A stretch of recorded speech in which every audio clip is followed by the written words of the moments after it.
সৈয়দ মোহাম্মদ আজিজুল হক একজন সুফি সাধক, মুফতি, ইসলামী চিন্তাবিদ, সুন্নি ইমাম। তিনি ইমাম শেরবাংলা নামেও পরিচিত। জন্ম ও বংশ পরিচয়। সৈয়দ মোহাম্মদ আজিজুল হক চট্টগ্রাম জেলার হাটহাজারী উপজেলার অন্তর্গত মেঘল নামক গ্রামের এক সম্ভ্রান্ত সৈয়দ পরিবারে 1906 সালে জন্মগ্রহণ করেন। তার পিতার নাম সৈয়দ মোহাম্মদ আব্দুল হামিদ এবং মাতার নাম সৈয়দা মাইমুনা খাতুন। তার দাদার নাম সৈয়দ মোহাম্মদ হাসমতুল্লাহ। তিনি পিতা মাতা উভয় বংশধারায় সৈয়দ বংশীয় ছিলেন। বংশপরাক্রমে তিনি রাউজান উপজেলার সুলতানপুর হাজীপাড়া এলাকার কাজী এজাবত উল্লাহ শাহ, হাটহাজারী উপজেলার ফরহাদাবাদ এলাকার সৈয়দ আমিনুল হক ফরহাদাবাদী এবং লালিয়ারহাট এলাকার সৈয়দ হুসাইনুজ্জামানের নিকটাত্মীয়। ভারত থেকে প্রত্যাবর্তনের পরে সৈয়দ মোহাম্মদ আজিজুল হক সুন্নিয়ত ভিত্তিক শিক্ষা প্রতিষ্ঠানের ব্যাপক প্রয়োজনীয়তা অনুভব করেন। সেই লক্ষ্যে তিনি সর্বপ্রথম 1932 সালে নিজ গ্রাম মেঘল ফকিরহাটে প্রতিষ্ঠা করেন এমদাদুল উলুম আজিজিয়া সুন্নিয়া মাদ্রাসা। তিনি নিজের ক্রয়কৃত জমিতে অর্থ দিয়ে এই মাদ্রাসা স্থাপন করেন।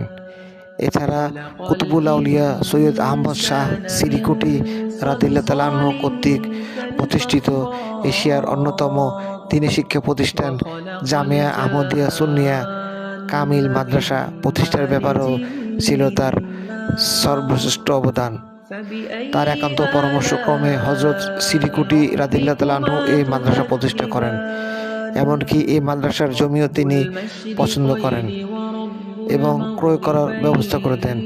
পরবর্তীতে তিনি শিক্ষানুরাগী দানবীর ব্যক্তিদের আর্থিক আনুকূল্যে বিভিন্ন দ্বীনি প্রতিষ্ঠানগুলো প্রতিষ্ঠায় অগ্রণী ভূমিকা পালন করেন, যার মধ্যে উল্লেখযোগ্য হাটহাজারী আজিজিয়া ওদুদিয়া সুন্নিয়া মাদ্রাসা, রাউজান ফতেহনগর ওদুদিয়া মাদ্রাসা, রাঙ্গুনিয়ার চন্দ্রঘোনস্থ মাদ্রাসা তৈয়বিয়া ওদুদিয়া সুন্নিয়া এবং লালিয়ারহাট আহমেদিয়া হুসাইনিয়া মাদ্রাসা।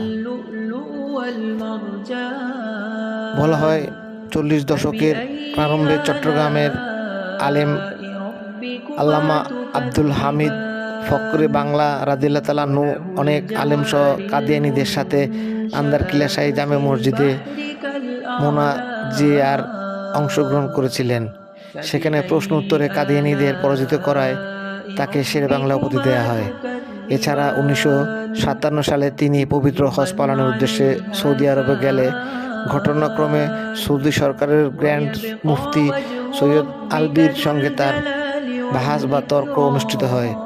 উক্ত তর্ক সভায় তার জ্ঞান ও যুক্তি দেখে সৌদি গ্র্যান্ড মুফতি মুগ্ধ হন এবং তাকে সৌদি সরকারের পক্ষ থেকে অসীম জ্ঞানের স্বীকৃতি স্বরূপ শেরে ইসলাম ওরফে শেরে বাংলা উপাধিতে ভূষিত করে সনদপত্র প্রদান করেন।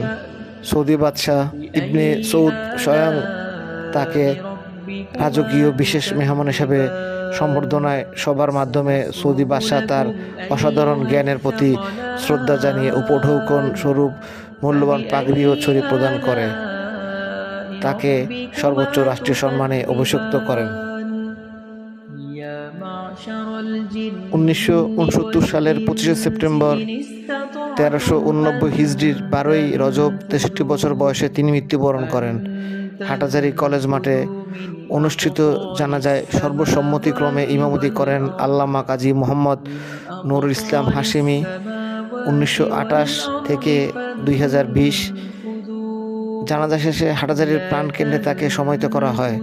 প্রতি বছর 12ই রজব হাটহাজারী দরবার শরীফে তার পবিত্র বার্ষিক ওরস অনুষ্ঠিত হয়।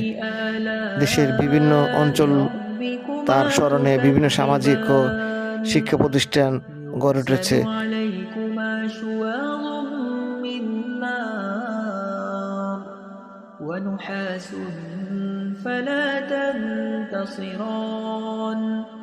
فبأي آلاء ربكما تكذبان فإذا انشقت السماء فكانت وردة كالدهان فبأي آلاء ربكما تكذبان فيومئذ لا يسأل عن ذنبه إنس ولا جان فبأي آلاء ربكما تكذبان